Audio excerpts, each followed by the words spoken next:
ಎಲ್ಲರಿಗೂ ನಮಸ್ಕಾರ ಸ್ನೇಹಿತರೆ. ನಮ್ಮ ಭಾರತ ತಂಡ ನ್ಯೂಜಿಲೆಂಡ್ ವಿರುದ್ಧ 4ನೇ ಟಿ20 ಪಂದ್ಯದಲ್ಲಿ ಹೀನಾಯವಾಗಿ ಸೋತ ಬಳಿಕ ನಾಯಕ ಸೂರ್ಯಕುಮಾರ್ ಯಾದವ್ ಅವರು ಊಹಿಸಿದ ಹೇಳಿಕೆ ಆದರೆ ಕೊಟ್ಟಿದ್ದಾರೆ. ಸೂರ್ಯಕುಮಾರ್ ಹೇಳಿದ್ದನ್ನ ಕೇಳಿದ್ರೆ ನೀವು ಕೂಡ ಶಾಕ್ ಆಗೋದು ಪಕ್ಕ. ಅಷ್ಟಕ್ಕೂ ಏನೆಲ್ಲ ಮಾತನಾಡಿದರೆ ಸೂರ್ಯಕುಮಾರ್ ಯಾದವ್ ಅಂತ ತಿಳ್ಕೊಂಬರೋಣ ಬನ್ನಿ. ಅದಕ್ಕಿಂತ ಮುಂಚೆ ನೀವೇನಾದ್ರೂ ಟೀಮ್ ಇಂಡಿಯಾದ ಅಭಿಮಾನಿ ಆಗಿದ್ದಲ್ಲಿ ಈ ವಿಡಿಯೋಗೆ ಒಂದು ಲೈಕ್ ಕೊಟ್ಟು ನಮ್ಮ ಚಾನಲ್ ಅನ್ನ ಸಬ್ಸ್ಕ್ರೈಬ್ ಮಾಡ್ಕೊಳ್ಳಿ. ಹಾಗೆ ಬೆಲ್ ಐಕಾನ್ ಅನ್ನು ಆಲ್ ಇಟ್ಕೊಳ್ಳೋದು ಮರಿಬೇಡಿ. ಇನ್ನು ದುಬಾರಿ ಆಯ್ತು ಬೂಮ್ರಾ ಮಾಡಿದ ಎಡವಟ್ಟು. ಆ ಒಂದು ತಪ್ಪು ಮಾಡಿದಿದ್ರೆ ಕಿವೀಸ್ ತಂಡ 150 ದಾಟ್ತಿರ್ಲಿಲ್ಲ. ಇನ್ನು 5 ಪಂದ್ಯಗಳ ಟಿ20 ಸರಣಿಯ ಭಾಗವಾಗಿ ವಿಶಾಖಪಟ್ಟಣದಲ್ಲಿ ನಡೆದ ಭಾರತದ ವಿರುದ್ಧದ 4ನೇ ಟಿ20 ಪಂದ್ಯದಲ್ಲಿ ನ್ಯೂಜಿಲೆಂಡ್ ತಂಡ ಭಾರತದ ಬೌಲರ್ ಗಳನ್ನ ಚೆಂಡಾಡಿ 215 ರನ್ಗಳ ಬೃಹತ್ ಮೊತ್ತ ದಾಖಲಿಸಿದೆ. ಆದರೆ ಮೊದಲನೇ ಓವರ್ ನಲ್ಲಿಯೇ ಭಾರತಕ್ಕೆ ಮೇಲ್ಗೈ ಸಾಧಿಸುವ ಅವಕಾಶ ಸಿಕ್ಕಿತ್ತು. ಇನ್ನು ಮೊದಲನೇ ಓವರ್ನ 3ನೇ ಎಸೆತದಲ್ಲಿ ನ್ಯೂಜಿಲೆಂಡ್ ಆರಂಭಿಕ ಆಟಗಾರದಂತ ಟೀಮ್ ಶೆಫರ್ಡ್ ನೀಡಿದ ಕಠಿಣ ಕ್ಯಾಚ್ ಅನ್ನು ಬೂಮ್ರಾ ಕೈ ಚೆಲ್ಲಿದ್ದರು. ಇದು ಟೀಮ್ ಇಂಡಿಯಾಗೆ ಭಾರಿ ನಷ್ಟ ಉಂಟು ಮಾಡಿತಂತ ಹೇಳ್ಬೋದು. ಇನ್ನು ಹರ್ಷದೀಪ್ ಸಿಂಗ್ ಎಸೆದ ಮೊದಲನೇ ಓವರ್ ನಲ್ಲಿ ಟೀಮ್ ಶೆಫರ್ಡ್ ಬಿಗ್ ಶಾಟ್ ಗೆ ಪ್ರಯತ್ನ ಆದರೆ ಮಾಡಿದ್ದರು. ಇನ್ನು ಶಾಟ್ ಥರ್ಡ್ ಮ್ಯಾನ್ ನಲ್ಲಿ ಫೀಲ್ಡಿಂಗ್ ಮಾಡುತ್ತಿದ್ದಂತ ಬೂಮ್ರಾ ಹಿಂದಕ್ಕೆ ಓಡಿ ಬಂದು ಕ್ಯಾಚ್ ತೆಗೆದುಕೊಳ್ಳಲು ಪ್ರಯತ್ನ ಆದರೆ ಮಾಡಿದ್ದರು. ಆದರೆ ಅವರಿಗೆ ಚೆಂಡನ್ನು ಹಿಡಿಯಲು ಸಾಧ್ಯವಾಗಲಿಲ್ಲ ಮತ್ತು ಬೂಮ್ರಾ ಟೀಮ್ ಶೆಫರ್ಡ್ ನೀಡಿದ ಕಷ್ಟಕರವಾದ ಕ್ಯಾಚ್ ಪಡೆದಿದ್ದರೆ ನ್ಯೂಜಿಲೆಂಡ್ ತಂಡ ಕಡಿಮೆ ಸ್ಕೋರ್ಗೆ ಸೀಮಿತವಾಗುತ್ತಿತ್ತು ಎಂದು ಕ್ರಿಕೆಟ್ ಅಭಿಮಾನಿಗಳು ಬೇಸರ ಕೂಡ ಹೊರಹಾಕ್ತಾ ಇದ್ದಾರೆ. ಇನ್ನು ಈ ಅವಕಾಶವನ್ನು ಬಳಸಿಕೊಂಡಂತ ಟೀಮ್ ಶೆಫರ್ಡ್ ಅವರು ವಿಜೃಂಭಿಸಿದರಂತಾನೆ ಹೇಳ್ಬೋದು. ಅವರು ಕೇವಲ 25 ಬಾಲ್ಗಳಲ್ಲಿ 5 4 ಮತ್ತು 3 ಸಿಕ್ಸರ್ಗಳೊಂದಿಗೆ ಅರ್ಧ ಶತಕ ಕೂಡ ಪೂರೈಸಿದ್ದರು. ಅದರೊಂದಿಗೆ ಪವರ್ ಪ್ಲೇ ನಲ್ಲಿ ನ್ಯೂಜಿಲೆಂಡ್ ತಂಡ ವಿಕೆಟ್ ಕಳೆದುಕೊಳ್ಳದೆ 71 ರನ್ ಗಳಿಸಿ ಮತ್ತೊಂದೆಡೆ ಕಾನ್ವೆ ಕೂಡ ಆಕ್ರಮಣಕಾರಿಯಾಗಿ ಆಡುವ ಮೂಲಕ ನ್ಯೂಜಿಲೆಂಡ್ ತಂಡ 8.1 ಓವರ್ಗಳಲ್ಲಿ 100 ರನ್ ಗಳಿಸಿ ನೆರವಾದರು. ಇನ್ನು ಕುಲ್ದೀಪ್ ಯಾದವ್ ಈ ಅಪಾಯಕಾರಿ ಜೋಡಿಯನ್ನು ಮುರಿದು ಭಾರತ ತಂಡಕ್ಕೆ ಬ್ರೇಕ್ ತಂದುಕೊಟ್ಟರು. ಇನ್ನು ಅರ್ಧ ಶತಕದ ಸಮೀಪದಲ್ಲಿದ್ದಂತ ಕಾನ್ವೆ ಅವರನ್ನು ಪೆವಿಲಿಯನ್ ಕೂಡ ಕಳಿಸಿದ್ರ ಅಂತ ಹೇಳ್ಬೋದು. ಇನ್ನು ಈ ಪಂದ್ಯದಲ್ಲಿ ಬಂದ್ಬಿಟ್ಟು ನಮ್ಮ ಭಾರತ ತಂಡ ಸೋತಿದೆ ಅಂತಾನೆ ಹೇಳಿದ್ರು ತಪ್ಪಿಲ್ಲ. ಹೌದು ಸ್ನೇಹಿತರ, ಹೀನಾಯ ಸೋಲಂದ್ರೂ ಕೂಡ ತಪ್ಪಿಲ್ಲ. ಇನ್ನು ಈ ಪಂದ್ಯದ ಸೋಲಿನ ಬಗ್ಗೆ ಮಾತನಾಡಿದಂತ ಸೂರ್ಯಕುಮಾರ್ ಯಾದವ್, ನಮ್ಮ ಭಾರತ ತಂಡದ ನಾಯಕ ಆಗಿರುವಂತಹ ಸೂರ್ಯಕುಮಾರ್ ಯಾದವ್ ಅವರು ಏನೆಲ್ಲ ಮಾತನಾಡಿದಾರೆ ಅಂತ ನೋಡೋದಾಯ್ತು ಅಂತಂದ್ರೆ, 4ನೇ ಟಿ20 ಪಂದ್ಯದಲ್ಲಿ ನಮ್ಮ ಭಾರತ ತಂಡ ನ್ಯೂಜಿಲೆಂಡ್ ವಿರುದ್ಧ 50 ರನ್ಗಳಿಂದ ಸೋತ ಬಳಿಕ ಪೋಸ್ಟ್ ಮ್ಯಾಚ್ ಪ್ರೆಸೆಂಟೇಷನ್ ವೇಳೆ ನಾಯಕ ಸೂರ್ಯಕುಮಾರ್ ಯಾದವ್ ಅವರಾದ್ರೆ ಈ ತರ ಆದ್ರೆ ಮಾಡಿದ್ದಾರೆ. ಹೌದು, ನಮ್ಮ ಭಾರತ ತಂಡ ಈ ಪಂದ್ಯದಲ್ಲಿ ಆದ್ರೆ ಸೋತಿದ್ದೇವೆ. ಇದು ನಮಗೆ ನಾವು ಕಲಿತಂತ ಪಾಠ ಮತ್ತು ಇನ್ನೇನು ಕೆಲವೇ ದಿನಗಳಲ್ಲಿ ವಿಶ್ವಕಪ್ ಕೂಡ ಶುರುವಾದ್ರೆ ಆಗಲಿದೆ. ಆ ಕಾರಣದಿಂದಾಗಿ ನಮಗೆ ಈ ಸೋಲು ಮುಖ್ಯವಾಗಿತ್ತಂತ ನಾನು ಅನ್ಕೊಂತೀನಿ. ಯಾಕಂತಂದ್ರೆ ಇಲ್ಲೇ ಈ ತರ ಆದ್ರೆ ಸೋತಿದ್ದೇವೆ ಮತ್ತು ಮುಂದೆ ವಿಶ್ವಕಪ್ ನಲ್ಲಿ ಮತ್ತು ದೊಡ್ಡ ದೊಡ್ಡ ಪಂದ್ಯಗಳಲ್ಲಿ ಈ ತರ ಸೋತಿದ್ರೆ ನಮಗೂ ಕೂಡ ಒಂಥರ ಮುಜುಗರ ಆದ್ರೆ ಆಗುತ್ತಿತ್ತು. ಆ ಕಾರಣದಿಂದಾಗಿ ಇಲ್ಲಿ ಒಂದೇನಂತಂದ್ರೆ ಶ್ರೇಯಸ್ ಅಯ್ಯರ್ ಅವರನ್ನ ಯಾಕೆ ಬಿಟ್ಟಿದ್ದು ಮತ್ತು ನಾವು ವಿಶ್ವಕಪ್ಗೆ ಯಾರೆಲ್ಲ ಆಟಗಾರರು ಆಯ್ಕೆ ಆಗಿದ್ದರು ಮತ್ತು ಅವರನ್ನು ಪ್ರಯೋಗ ಮಾಡಲು ಈ ಪಂದ್ಯದಲ್ಲಿ ನಾವು ಆದ್ರೆ ನೋಡಿದ್ದೇವೆ. ಆ ಕಾರಣದಿಂದಾಗಿ ಬೆಂಚ್ ಪ್ಲೇಯರ್ಸ್ ಗಳಿಗೆ ಮತ್ತು ವಿಶ್ವಕಪ್ ನಲ್ಲಿ ಆಡದೆ ಇರುವಂತ ಪ್ಲೇಯರ್ ಗಳಿಗೆ ನಾವು ಅವಕಾಶ ನೀಡಲು ಸಾಧ್ಯವಾಗಲಿಲ್ಲ ಅಂತಂದು ಸೂರ್ಯಕುಮಾರ್ ಯಾದವ್ ಆದ್ರೆ ಹೇಳಿದ್ದಾರೆ. ಹೌದು, ಈ ಪಂದ್ಯದಲ್ಲಿ 5 ಬೌಲರ್ ಗಳನ್ನಾದ್ರೆ ಕಣಕ್ಕಿಳಿದಿದ್ದವು. ಯಾಕಂತಂದ್ರೆ ಇಶಾನ್ ಕಿಶನ್ ಅವರಿಗೆ ಇಂಜುರಿ ಆಗಿತ್ತು. ಆ ಕಾರಣದಿಂದಾಗಿ ನಾವು ಈ ಪಂದ್ಯದಲ್ಲಿ 5 ಬೌಲರ್ಸ್ ಗಳನ್ನಾದ್ರೆ ಆಡಿಸಬೇಕಾಗಿತ್ತು. ಇನ್ನು ಒಂದು ನಾವು ಪ್ರಯೋಗ ಕೂಡ ಮಾಡಿದಂತೆ ಆಗುತ್ತೆ ಅಂತಂದು ನಾವು 5 ಬೌಲರ್ಸ್ ಗಳನ್ನಾದ್ರೆ ಈ ಪಂದ್ಯದಲ್ಲಿ ಆದ್ರೆ ನಾವು ಆಡಿಸಿದ್ದೇವೆ ಅಂತಂದು ಸೂರ್ಯಕುಮಾರ್ ಯಾದವ್ ಆದ್ರೆ ಹೇಳಿದ್ದಾರೆ. ಇನ್ನೊಂದೇನಂತಂದ್ರೆ ಈ ಪಂದ್ಯದಲ್ಲಿ ನಮ್ಮ ಬ್ಯಾಟರ್ಸ್ ಗಳೆಲ್ಲಾದ್ರೂ ಫೇಲ್ ಆದ್ರೂ ಕೂಡ ನಮ್ಮ ಭಾರತ ತಂಡ ಈ ಪಂದ್ಯ ಸೋತಿದ್ದು ಕೂಡ ನಮ್ಗೇನು ಬೇಜಾರಿಲ್ಲ. ಯಾಕಂತಂದ್ರೆ ಈ ಸರಣಿನ ಕೂಡ ಗೆದ್ದುಕೊಂಡಿದ್ದೇವೆ. ಇನ್ನು ಕೆಲವೇ ದಿನಗಳಲ್ಲಿ ವಿಶ್ವಕಪ್ ಕೂಡ ಸ್ಟಾರ್ಟ್ ಆಗಲಿದೆ. ಆ ಕಾರಣದಿಂದಾಗಿ ಈ ಪಂದ್ಯ ನಮಗೆ ಸೋತಿದ್ದೇನೋ ಅಂತ ಏನು ಇಂಪ್ಯಾಕ್ಟ್ ಮಾಡಿಲ್ಲ ಮತ್ತು ಒಂದ್ ಒಳ್ಳೆ ಪಾಠ ಆದ್ರೆ ಕಲಿಸಿದೆ.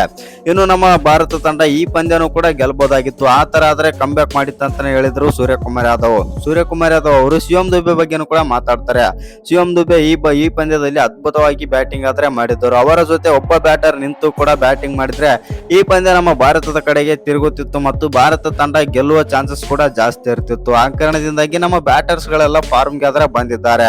ಇನ್ನು ಟಿ20 ಪಂದ್ಯದಲ್ಲಿ ನಮ್ಮ ಟಿ20 ವಿಶ್ವಕಪ್ ನಲ್ಲಿ ನಮ್ಮ ತಂಡ ಅಬ್ಬರಿಸೋದು ಅಂತೂ ಪಕ್ಕ ಮತ್ತು ನನಗೆ ಗೊತ್ತೇ ಇದೆ. ಆ ಕಾರಣದಿಂದಾಗಿ ನಾವು ಈ ಬಾರಿಯ ವಿಶ್ವಕಪ್ ಗೆಲ್ಲಲು ಎದುರಾದ್ರೆ ನೋಡುತ್ತಿದ್ದೇವೆ. ಇನ್ನು ಆ ಒಂದೇ ಒಂದು ರನ್ ಔಟ್ ನಿಂದಾಗಿ ಮತ್ತು ಬಾಲರ್ಗೆ ಸ್ವಲ್ಪ ಬಾಲ್ ತಾಕಿ ಆ ಸ್ಟಂಪ್ ಗೆ ಬಡಿದಿರೋ ಕಾರಣದಿಂದಾಗಿ ಹರ್ಷಿತ್ ರಾಣಾ ಅವರ ಹೊಡೆದಂತ ಆ ಒಂದು ಶಾಟ್ ನಿಂದಾಗಿ ಶಿವಂ ದುಬೆ ಅವರಾದ್ರೆ ಔಟ್ ಆಗ್ತಾರೆ. ಇನ್ನೇನಾದ್ರೂ ಶಿವಂ ದುಬೆ ಕ್ರೀಸ್ ನಲ್ಲಿ ಇದ್ರು ಅಂತಂದ್ರೆ ಈ ಪಂದ್ಯವನ್ನು ಕೂಡ ನಮ್ಮ ಭಾರತ ತಂಡ ಗೆಲುವಿನ ಆಸೆ ಚಿಗುರುವಲ್ಲಿ ಕಾಣ್ತಾ ಇತ್ತು ಮತ್ತು ಆ ರೀತಿ ಬ್ಯಾಟಿಂಗ್ ಆದ್ರೆ ಆಡ್ತಾ ಇದ್ರು ನಮ್ಮ ಶಿವಂ ದುಬೆ ಅಂತಂದು ಸೂರ್ಯಕುಮಾರ್ ಯಾದವ್ ಆದ್ರೆ ಹೇಳ್ತಾರೆ.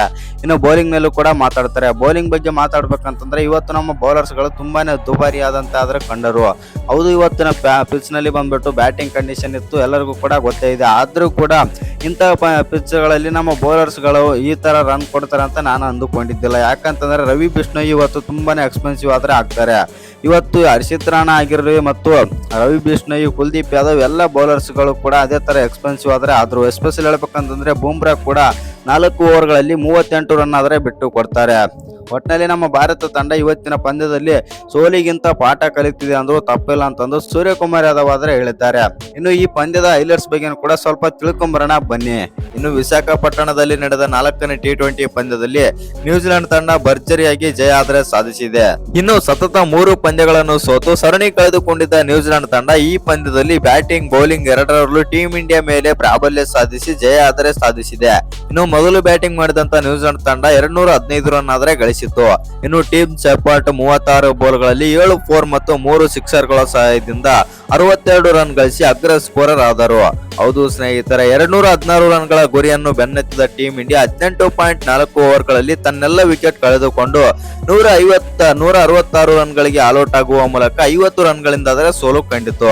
ಇನ್ನು 216 ರನ್ಗಳ ಗುರಿ ಬೆನ್ನತ್ತಿದ ಟೀಂ ಇಂಡಿಯಾಗೆ ಆರಂಭದಲ್ಲಿ ಆಘಾತ ಅನುಭವಿಸಿತ್ತು. ಹೌದು ಸ್ನೇಹಿತರೆ, ಮೊದಲನೇ ಓವರ್ ನಲ್ಲಿ ಕಳೆದ ಪಂದ್ಯದ ಹೀರೋ ಆಗಿರುವಂತಹ ಅಭಿಷೇಕ್ ಶರ್ಮಾ ಮೊದಲನೇ ಎಸೆತದಲ್ಲೇ ಗೋಲ್ಡನ್ ಡಕ್ ಆದರು. ಇನ್ನು ಎರಡನೇ ಓವರ್ ನಲ್ಲಿ ನಾಯಕ ಸೂರ್ಯಕುಮಾರ್ ಯಾದವ್ ಕೇವಲ 8 ರನ್ ಗಳಿಸಿ ಪೆವಿಲಿಯನ್ ಸೇರಿಕೊಂಡರು. ಇನ್ನು ಈ ಹಂತದಲ್ಲಿ ಒಂದಾದಂತಹ ಸ್ಯಾಮ್ಸನ್ ಹಾಗೂ ರಿಂಕು ಸಿಂಗ್ 3ನೇ ವಿಕೆಟ್ ಜೊತೆ ಆಟದಲ್ಲಿ 46 ರನ್ಗಳ ಚೇತರಿಕೆ ಆಟವಾಡಿದರು. ಆದರೆ ಈ ಜೋಡಿ ಕ್ಯೂಸ್ ನಾಯಕ ಆಗಿರುವಂತಹ ಶಾಂಟ್ನರ್ ಅವರು ಬ್ರೇಕ್ ಮಾಡಿ ಪಂದ್ಯದ ಗತಿಯನ್ನೇ ಬದಲಾಯಿಸಿದ್ರ ಅಂತಾನೆ ಹೇಳ್ಬಹುದು. ಹೌದು ಸ್ನೇಹಿತರೆ, ಸಂಜು ಸ್ಯಾಮ್ಸನ್ ಅವರು 15 ಬಾಲ್ಗಳಲ್ಲಿ 24 ರನ್ ಗಳಿಸಿ ಕ್ಲೀನ್ ಬೋಲ್ಡ್ ಆದರು. ಇನ್ನು ಸತತ 4ನೇ ಪಂದ್ಯದಲ್ಲೂ ಕೂಡ ಸಂಜು ಸ್ಯಾಮ್ಸನ್ ಆದ್ರೆ ವಿಫಲರಾಗಿದ್ದಾರೆ. ಇನ್ನು ಕೈಕೊಟ್ಟ ಟೀಂ ಇಂಡಿಯಾದ ದಿಗ್ಗಜರು. ಹೌದು ಸ್ನೇಹಿತರೆ, ಅಲ್ಲಿಂದ ಟೀಂ ಇಂಡಿಯಾ ಚೇತರಿಸಿಕೊಳ್ಳಲೇ ಇಲ್ಲ. ನಂತರ ಬಂದಂತ ಹಾರ್ದಿಕ್ ಪಾಂಡ್ಯ ಕೇವಲ 2 ರನ್ ಗಳಿಸಿ ಔಟ್ ಆದರೆ 30 ಬಾಲ್ಗಳಲ್ಲಿ 3 4 2 ಸಿಕ್ಸರ್ಗಳ ಸಹಿತ 39 ರನ್ ಗಳಿಸಿದ್ದಂತ ರಿಂಕು ಸಿಂಗ್ ಕೆಲವೇ ರನ್ಗಳ ಅಂತರದಲ್ಲಿ ಔಟ್ ಆದರು. ಒಂದು ಹಂತದಲ್ಲಿ ಟೀಂ ಇಂಡಿಯಾ 82ಕ್ಕೆ 5 ವಿಕೆಟ್ ಕಳೆದುಕೊಂಡು 120-130 ಒಳಗೆ ಆಲ್ಔಟ್ ಆಗಬಹುದು ಎನ್ನುವ ಸ್ಥಿತಿಯಲ್ಲಿ ಕೂಡ ಇತ್ತು. ಆದರೆ ಶಿವಂ ದುಬೆ ಸಿಡಿಲಬ್ಬರದ ಬ್ಯಾಟಿಂಗ್ ಮಾಡಿ ಮತ್ತೆ ಭಾರತವನ್ನ ಕಂಬ್ಯಾಕ್ ಮಾಡುವಂತೆ ಕೂಡ ಮಾಡಿದ್ರಂತಾನೆ ಹೇಳ್ಬಹುದು. ಇನ್ನು ಶಿವಂ ದುಬೆ ಏಕಾಂಗಿ ಹೋರಾಟ. ಹೌದು ಸ್ನೇಹಿತರೆ, ದುಬೆ ಬೌಂಡರಿ ಸಿಕ್ಸರ್ ಗಳ ಸುರಿಮಳೆಗೊಯ್ದು 10.3 ಓವರ್ಗಳಲ್ಲಿ 82 ರನ್ ಗಳಿಸಿದ್ದ ಟೀಂ ಇಂಡಿಯಾ 15 ಓವರ್ ಮುಗಿಯುವುದರೊಳಗೆ 145 ರನ್ಗೆ ಏರಿಸಿದ್ದರು. ಆದರೆ 15ನೇ ಓವರ್ನ ಕೊನೆಯ ಎಸೆತದಲ್ಲಿ ದುರದೃಷ್ಟಕರ ರನ್ಔಟ್ ಆದರು. ಹರ್ಷಿತ್ ರಾಣಾ ಹೊಡೆದ ಚೆಂಡು ಬೌಲರ್ ಕೈಗೆ ತಾಗಿ ಸ್ಟಂಪ್ಗೆ ಬಡಿಯಿತು. ಆದರೆ ದುಬೆ ಅಷ್ಟರಲ್ಲೇ ಕ್ರೀಸ್ ಬಿಟ್ಟಿದ್ದರಿಂದ ರನ್ಔಟ್ ಆದರು. ಅವರು ಕೇವಲ 23 ಬಾಲ್ಗಳಲ್ಲಿ 3 4 ಮತ್ತು 7 ಭರ್ಜರಿ ಸಿಕ್ಸರ್ಗಳ ನೆರವಿನಿಂದ 65 ರನ್ಗಳ ಆದರೆ ಗಳಿಸಿದ್ದರು. ದುಬೆಯ ದುರದೃಷ್ಟಕರ ರನ್ಔಟ್ ನಿಂದಾಗಿ ಭಾರತ ತಂಡ ಸೋಲು ಖಚಿತವಾಯಿತು ಅಂತಾನೆ ಹೇಳ್ಬೋದು. ಇನ್ನು ಕೇವಲ 20 ರನ್ ಗಳಿಸುವಷ್ಟರಲ್ಲಿ ಟೀಂ ಇಂಡಿಯಾ ಉಳಿದ 4 ವಿಕೆಟ್ ಗಳನ್ನು ಕಳೆದುಕೊಂಡಿತ್ತು. ಇನ್ನು ಒಟ್ಟಾರೆಯಾಗಿ 18.4 ಓವರ್ಗಳಲ್ಲಿ ತನ್ನೆಲ್ಲ ವಿಕೆಟ್ ಕಳೆದುಕೊಂಡು ಭಾರತ ತಂಡ 165 ರನ್ಗಳಿಗೆ ಸರ್ವಪತನ ಆದರೆ ಕಂಡಿತ್ತು. ಇನ್ನು ಕಿವೀಸ್ ಪರ ಅದ್ಭುತ ಬೌಲಿಂಗ್ ಪ್ರದರ್ಶನ ತೋರಿದ ಕ್ಯಾಪ್ಟನ್ ಮಿಚೆಲ್ ಸ್ಯಾಂಟ್ನರ್ ಅವರು 26 ರನ್ ನೀಡಿ 3 ವಿಕೆಟ್ ಪಡೆದು ಮಿಂಚಿದ್ದರು. ಈ ಸೋತಿ 46 ರನ್ ನೀಡಿ 2 ವಿಕೆಟ್ ಮತ್ತು ಜಾಕಬ್ ಡಪ್ಪಿ 33 ರನ್ ನೀಡಿ 2 ವಿಕೆಟ್ ಆದ್ರೆ ಪಡೆದರು. ಇನ್ನು ಮ್ಯಾಟ್ ಹೆನ್ರಿ ಕೂಡ 1 ವಿಕೆಟ್ ಮತ್ತು ಜಾಕಿರ್ ಫೋಕ್ಸ್ ಕೂಡ 1 ವಿಕೆಟ್ ಪಡೆದು ಗೆಲುವಿನ ರೂವಾರಿ ಆದ್ರೆ ಅಂತಾನೆ ಹೇಳ್ಬೋದು. ಇನ್ನು ಅಬ್ಬರಿಸಿದ ಕಿವೀಸ್ ಬ್ಯಾಟರ್ಸ್. ಹೌದು ಸ್ನೇಹಿತರೆ, ಇದಕ್ಕೂ ಮುನ್ನ ಟಾಸ್ ಸೋತು ಮೊದಲು ಬ್ಯಾಟಿಂಗ್ ಮಾಡಿದ ನ್ಯೂಜಿಲೆಂಡ್ ತಂಡ ಭರ್ಜರಿ ಬ್ಯಾಟಿಂಗ್ ಮಾಡಿತ್ತು. ಭಾರತ ತಂಡ ಬಲಿಷ್ಠ ಬೌಲಿಂಗ್ ಪಡೆಯನ್ನೇ ಧೂಳಿಪಟ ಮಾಡಿದ ಕಿವೀಸ್ ದಾಂಡಿಗರು 20 ಓವರ್ಗಳಲ್ಲಿ 7 ವಿಕೆಟ್ ಕಳೆದುಕೊಂಡು 216 ರನ್ ಗಳಿಸಲು ನೆರವಾದರು. ಇನ್ನು ಆರಂಭಿಕ ಬ್ಯಾಟರ್ ಆದಂತಹ ಟೀಮ್ ಶೆಫರ್ಡ್ 36 ಬಾಲ್ಗಳಲ್ಲಿ 7 4 ಮತ್ತು 3 ಸಿಕ್ಸರ್ಗಳ ಸಹಾಯದಿಂದ 62 ರನ್ ಮತ್ತು ಡೆವನ್ ಕಾನ್ವೆ 23 ಬಾಲ್ಗಳಲ್ಲಿ 4 4 ಮತ್ತು 3 ಸಿಕ್ಸರ್ಗಳ ಸಹಿತ 44 ರನ್ ಗಳಿಸಿ ಭರ್ಜರಿ ಆರಂಭ ಒದಗಿಸಿ ಕೊಟ್ಟರು. ಇನ್ನು ಮಧ್ಯಮ ಕ್ರಮಾಂಕದಲ್ಲಿ ಸ್ವಲ್ಪ ಹಿನ್ನಡೆ ಅನುಭವಿಸಿದರು. ಕೊನೆಯಲ್ಲಿ ಡ್ಯಾರೆಲ್ ಮಿಚೆಲ್ 18 ಬಾಲ್ಗಳಲ್ಲಿ 3 4 ಮತ್ತು 2 ಬೌಂಡರಿಗಳ ಸಹಾಯದಿಂದ 39 ರನ್ ಸಿಡಿಸಿ ತಂಡದ ಮೊತ್ತವನ್ನು 200ರ ಗಡಿ ದಾಟಿಸಿದರು. ಇನ್ನು ಭಾರತ ಪರ ಬೌಲಿಂಗ್ ವಿಭಾಗದಲ್ಲಿ ನೋಡೋದಾಯ್ತು ಅಂತಂದ್ರೆ ಹರ್ಷದೀಪ್ ಸಿಂಗ್ ಅವರು 33 ರನ್ ನೀಡಿ 2 ವಿಕೆಟ್ ಪಡೆದರೆ ಕುಲ್ದೀಪ್ ಯಾದವ್ 39 ರನ್ ನೀಡಿ 2 ವಿಕೆಟ್ ಆದರೆ ಪಡೆದಿದ್ದಾರೆ. ಇನ್ನು ರವಿ ಬಿಷ್ಣೋಯ್ 49 ರನ್ ಕೊಟ್ಟು ತುಂಬಾನೇ ಎಕ್ಸ್ಪೆನ್ಸಿವ್ ಆದ್ರೆ ಆಗ್ತಾರೆ ಅಂತಾನೆ ಹೇಳ್ಬೋದು, 1 ವಿಕೆಟ್ ಪಡಿತಾರೆ. ಇನ್ನು ಬೂಮ್ರಾ 38 ರನ್ ನೀಡಿ 1 ವಿಕೆಟ್ ಆದ್ರೆ ಪಡೆದರು. ಇದು ಟೀಮ್ ಇಂಡಿಯಾ ಇಶಾನ್ ಕಿಶನ್ ಹೊರಗಿಟ್ಟು 5 ಪ್ರಮುಖ ಬೌಲರ್ಸ್ ಮತ್ತು 2 ಪ್ರಮುಖ ಆಲ್ರೌಂಡರ್ಸ್ ಗಳನ್ನ ಕಣಕ್ಕಿಳಿಸಿತ್ತು. ಆದರೆ ಟೀಂ ಇಂಡಿಯಾ ಪ್ರಯೋಗ ಕೈಕೊಟ್ಟಿತ್ತು. ಬೌಲರ್ ಗಳು ದುಬಾರಿ ಆಗುವುದರ ಜೊತೆಗೆ ದೊಡ್ಡ ಮೊತ್ತ ಚೇಸ್ ಮಾಡಲು ಇದು ಬ್ಯಾಟರ್ ಅಭಾವ ಖಂಡಿತ ಅಂತಾನೆ ಹೇಳ್ಬೋದು. ಒಟ್ನಲ್ಲಿ ಹೇಳ್ಬೇಕಂತಂದ್ರೆ ನಮ್ಮ ಟೀಂ ಇಂಡಿಯಾ ಬಂದ್ಬಿಟ್ಟು ಆ 5 ಬೌಲರ್ಸ್ ಗಳಿಂದಾನೇ ಈ ಸೋಲಿಗೆ ಕಾರಣ ಅಂತಾನೆ ಹೇಳ್ಬೋದು. ಇನ್ನು ನಮ್ಮ ಭಾರತ ತಂಡ 4ನೇ T20 ಪಂದ್ಯಕ್ಕೆ 5 ಬೌಲರ್ಸ್ ಗಳನ್ನ ಆಡಿಸಿದ್ದೇಕೆ? ಇಶಾನ್ ಕಿಶನ್ಗೆ ಇಂಜುರಿ ಆಗಿರುವ ಕಾರಣದಿಂದಾಗಿ 5 ಬೌಲರ್ಸ್ ಗಳನ್ನ ಆಡಿಸೋದು ಅಗತ್ಯವಿತ್ತ? ಅಕಸ್ಮಾತ್ ಒಂದು ವೇಳೆ ಶ್ರೇಯಸ್ ಅಯ್ಯರ್ಗೆ ಚಾನ್ಸ್ ಕೊಟ್ಟಿದ್ರೆ ಏನಾಗ್ತಿತ್ತು? ಹೌದು ಸ್ನೇಹಿತರೆ, ಈ ಪಂದ್ಯದಲ್ಲಿ ಬಂದ್ಬಿಟ್ಟು 4ನೇ T20 ಪಂದ್ಯದಲ್ಲಿ ಬೂಮ್ರಾ, ಹರ್ಷದೀಪ್ ಸಿಂಗ್, ಕುಲ್ದೀಪ್ ಯಾದವ್, ರವಿ ಬಿಷ್ಣೋಯಿ ಮತ್ತು ಹರ್ಷಿತ್ ರಾಣಾ 5 ಜನ ಪ್ರಮುಖ ಬೌಲರ್ಸ್ ಗಳನ್ನಾದ್ರೆ ತಂಡದಲ್ಲಿ ಆದ್ರೆ ಇರಿಸಿಕೊಳ್ಳುತ್ತೆ ಅಂತಾನೆ ಹೇಳ್ಬೋದು.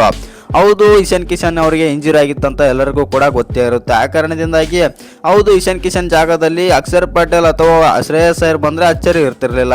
ವಾಷಿಂಗ್ಟನ್ ಸುಂದರ್ಗೆ ಹೆಂಗಿದ್ರು ಇಂಜುರಿ ಆಗಿದೆ, ಅವರಂತೂ ರೂಲ್ಡ್ ಔಟ್ ಆಗಿದ್ದಾರೆ ಅಂತ ಎಲ್ಲರಿಗೂ ಕೂಡ ಗೊತ್ತಾಗಿದೆ. ಇಲ್ಲಿ ಶ್ರೇಯಸ್ ಅಯ್ಯರ್ ಏನು ತಪ್ಪು ಮಾಡಿದ್ರು? ಶ್ರೇಯಸ್ ಅಯ್ಯರ್ T20 ವರ್ಲ್ಡ್ ಕಪ್ಗೆ ಆಯ್ಕೆ ಆಗಿಲ್ಲ, ಅದೊಂದೇ ಮಾಡಿರೋದು ತಪ್ಪು ಮತ್ತು ಶ್ರೇಯಸ್ ಅಯ್ಯರ್ಗೆ ರೆಸ್ಪೆಕ್ಟೇ ಸಿಗ್ತಿಲ್ಲ. ಹೌದು ಸ್ನೇಹಿತರೆ, ಯಾವುದಾದ್ರೂ ಅನ್ಲಕ್ಕಿ ಪ್ಲೇಯರ್ ಈಗ ಸದ್ಯದಲ್ಲಿ ಟೀಮ್ ಇಂಡಿಯಾದ ಸ್ಕ್ವಾಡ್ ಅಲ್ಲಿ ಇದ್ದಾರೆ ಅಂತಂದ್ರೆ ಅದು ಶ್ರೇಯಸ್ ಅಯ್ಯರ್ ಅಂದ್ರೂ ತಪ್ಪಿಲ್ಲ. ಎಷ್ಟೋ ಪಂದ್ಯಗಳಿಂದ ಶ್ರೇಯಸ್ ಅಯ್ಯರ್ ಉತ್ತಮ ಪ್ರದರ್ಶನ ಕೊಡ್ತಾ ಬಂದಿದ್ದಾರೆ ಮತ್ತು ODI ಆಗಿರ್ಬೋದು, T20 ಆಗಿರ್ಬೋದು, IPL ಅಲ್ಲಿ ಯಾವ ತರ ಎಲ್ಲ ಬ್ಯಾಟಿಂಗ್ ಮಾಡ್ತಾ ಇದ್ದಾರೆ, ಕಮಾಲ್ ಮಾಡ್ತಾ ಇದ್ದಾರೆ ಅಂತ ಎಲ್ಲರೂ ಕೂಡ ನೋಡ್ತಾ ಬಂದಿದ್ದಾರೆ. ಆದ್ರೂ ಕೂಡ ಶ್ರೇಯಸ್ ಅಯ್ಯರ್ಗೆ ಒಳ್ಳೆಯ ಅವಕಾಶ ಕೂಡ ಸಿಗ್ತಾ ಇಲ್ಲ ಮತ್ತು ಒಳ್ಳೆ ತಂಡದಲ್ಲಿ ಏನೋ ಇರ್ತಾರೆ, ಆದ್ರೆ ಆಯ್ಕೆ ಯಾಕೆ ಮಾಡ್ತಿಲ್ಲ ಮತ್ತು ಪ್ಲೇಯಿಂಗ್ ಲೆವೆನ್ ಅಲ್ಲಿ ಆಯ್ಕೆ ಮಾಡ್ತಿಲ್ಲ. ಇನ್ನು ವರ್ಲ್ಡ್ ಕಪ್ಗೆ ಇವರೇನಾದರೂ ಫಿಟ್ ಆಗೋ ಪ್ಲೇಯರೇ ಅಲ್ವಾ? ಹೌದು ಸ್ನೇಹಿತರೆ, ಶ್ರೇಯಸ್ ಅಯ್ಯರ್ ಅವರನ್ನ ವರ್ಲ್ಡ್ ಕಪ್ಗೆ ಆಯ್ಕೆ ಮಾಡಿದ್ರು ತಪ್ಪಿರಲಿಲ್ಲ. ಯಾಕಂತಂದ್ರೆ ಒಳ್ಳೆ ಪ್ಲೇಯರ್ ಮತ್ತು ಗನ್ ಬ್ಯಾಟರ್ ಮತ್ತು ಗನ್ ಫೀಲ್ಡರ್. ಆ ಕಾರಣದಿಂದಾಗಿ ಗನ್ ಕ್ಯಾಪ್ಟನ್ ಅಂದ್ರೂ ತಪ್ಪಿಲ್ಲ ಮತ್ತು ಸಕ್ಸಸ್ಫುಲ್ ಕ್ಯಾಪ್ಟನ್ ಅಂದ್ರೂ ತಪ್ಪಿಲ್ಲ. ಆದ್ರೂ ಕೂಡ ಶ್ರೇಯಸ್ ಅಯ್ಯರ್ ಅವರನ್ನ ಯಾಕೆ T20 ವರ್ಲ್ಡ್ ಕಪ್ಗೆ ಪಿಕ್ ಮಾಡಲಿಲ್ಲ? ಇಲ್ಲಿ 5 ಜನ ಆಡಿಸುವಂತ ಅಗತ್ಯವಿತ್ತು ಮತ್ತು ಶ್ರೇಯಸ್ ಅಯ್ಯರ್ಗೆ ದೊಡ್ಡ ಮೋಸ ಆಗ್ತಿದೆ ಅಂತ ಹೇಳ್ಬೋದು ಕ್ರಿಕೆಟ್ನಲ್ಲಿ. ಇನ್ನು ಶ್ರೇಯಸ್ ಅಯ್ಯರ್ ಬಗ್ಗೆ ಒಂದು ಕಮೆಂಟ್ ಮಾಡೋದನ್ನ ಮರಿಬೇಡಿ.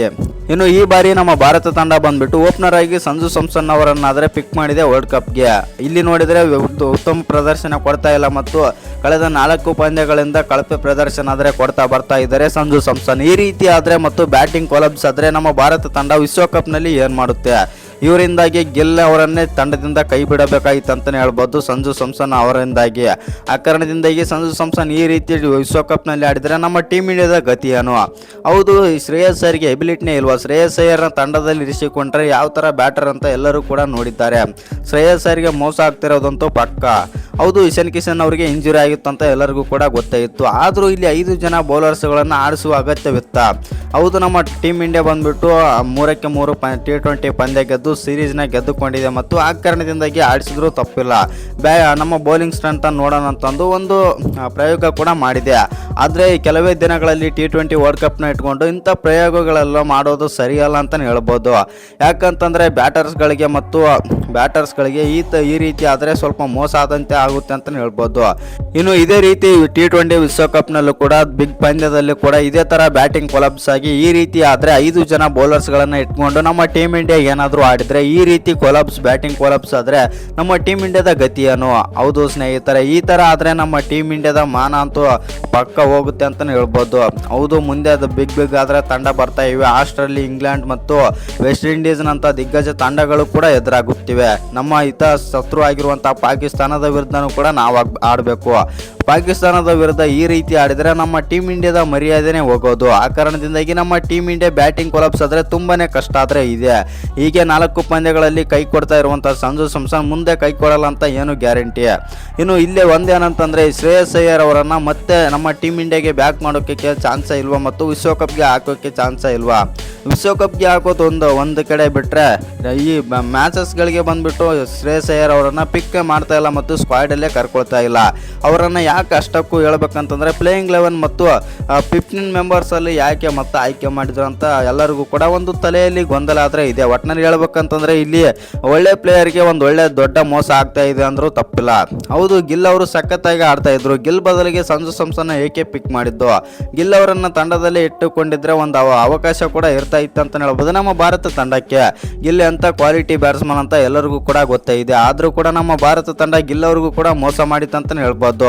ಒಟ್ಟಿನಲ್ಲಿ ನಮ್ಮ ಭಾರತ ತಂಡ ಈ 4ನೇ T20 ಪಂದ್ಯ ಸೋತದ್ದು ಎಲ್ಲರಿಗೂ ಕೂಡ ಖುಷಿ ಇದೆ. ಈ ಪಂದ್ಯ ಸೋತು ಇದೇ ರೀತಿ ಏನಾದರೂ ವಿಶ್ವಕಪ್ನಲ್ಲಿ ಆಗಿದ್ರೆ ನಮ್ಮ ಭಾರತ ತಂಡಕ್ಕೆ ತುಂಬಾನೇ ಕಷ್ಟ ಆಗೇ ಇರ್ತಿತ್ತು.